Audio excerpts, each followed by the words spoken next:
Si vous êtes nouveau sur la chaîne, n'oubliez pas de vous abonner et de liker la vidéo. On commence.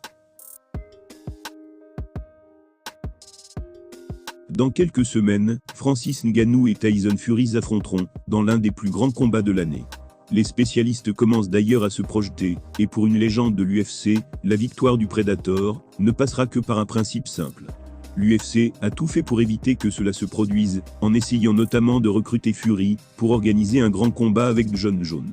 Mais Francis Ngannou va bel et bien effectuer ses débuts dans la boxe professionnelle d'ici quelques semaines. Après la première conférence de presse entre les deux monstres physiques, l'attente n'a jamais été aussi forte. Et si personne ne lui donne la moindre chance en boxe pure, le combat du week-end passé entre Sean Strickland et Israel Adesanya pourrait l'inspirer. L'Américain était vu comme un adversaire facile pour le champion, il n'était pas censé avoir la technique pour créer la surprise. Et pourtant, il est bien le nouveau propriétaire de la ceinture des poids moyens de l'UFC. Alors pourquoi le Predator, qui a une puissance exceptionnelle, ne pourrait pas rêver d'une victoire? D'après l'ancien champion de MMA Henry Cejudo, qui est l'un des combattants les plus intelligents de la planète, Ngannou aurait un avantage énorme dans sa préparation. Son entraîneur Mike Tyson serait la clé de son succès. Il s'est exprimé sur sa chaîne YouTube en disant « J'ai pu m'entraîner avec Mike, et j'ai appris énormément de choses avec lui. Là, où il est vraiment fort, c'est pour couvrir de la distance avec des mouvements précis. Sa tête est ce qui dirige, le reste de ses mouvements et de son corps. Aujourd'hui encore les gens ne maîtrisent pas cette technique. Si Francis n'a pas intégré ce principe, la tête guide les mouvements, il pourrait être en difficulté. »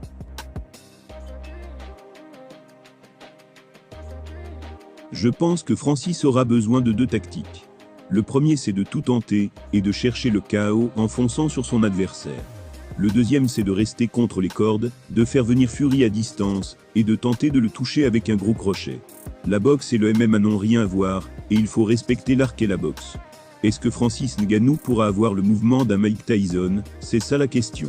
Le kit dynamite était un véritable élastique dans le ring, et chacun de ses mouvements latéraux pouvait donner lieu à un coup surpuissant dans cette dynamite de balancier. Pour Henry Cejudo, le fait que Francis Ngannou perfectionne, ou non cet art du déplacement pourrait être la clé du choc contre Fury. On pourra rapidement juger l'efficacité de l'entraînement de l'ancien champion. Si Francis Ngannou veut avoir une chance de s'imposer le 28 octobre, il va visiblement devoir perfectionner les mouvements de Mike, et les intégrer à son plan d'attaque. En a-t-il les moyens techniques? Réponse dans quelques semaines.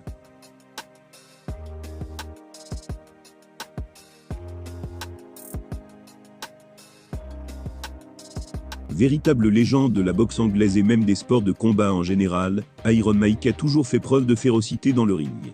Mais aussi dans ses prises de position. Même une superstar, comme Mayweather, n'a pas échappé à son courroux, suite aux propos tenus par ce dernier au sujet de Mohamed Ali. Quand il s'agit de désigner le plus grand boxeur de tous les temps, on peut dire que les candidats ne mentent pas. Mohamed Ali, Mike Tyson ou encore Mayweather. Chacun d'entre eux a marqué sa discipline avec son parcours sportif, enchaînant les victoires et les titres. Pour le dernier cité, la question autour du GOAT ne se pose d'ailleurs même pas, c'est lui. Il y a quelques années, celui qui a remporté ses 50 combats en carrière n'avait ainsi pas hésité à taper sur Ali, le raillant pour sa défaite contre Léon Spinks, qui n'en était encore qu'à ses débuts en 1978. Floyd serait-il donc sur le trône devant tous les autres? Pas selon Tyson en tout cas. Interrogé sur ses propos incendiaires, le plus jeune champion du monde des poids lourds de l'histoire l'avait tout simplement fracassé.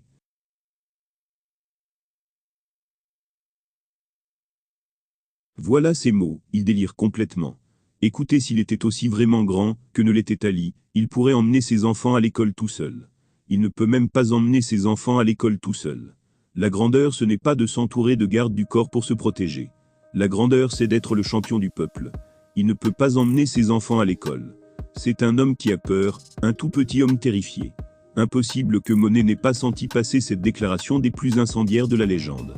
Il faut dire que Tyson était très proche de Mohamed Ali, et n'a donc absolument pas apprécié que Mayweather tienne un discours pareil sur l'ancien combattant et activiste.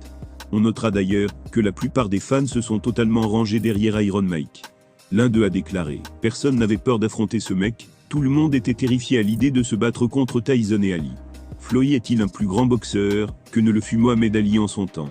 Voilà une affirmation intolérable selon Mike, qui idolâtrait la légende. Même le bilan parfait en carrière de la superstar américaine ne saurait faire changer d'avis, le plus jeune champion du monde des poids lourds. Et ce n'est pas près de changer.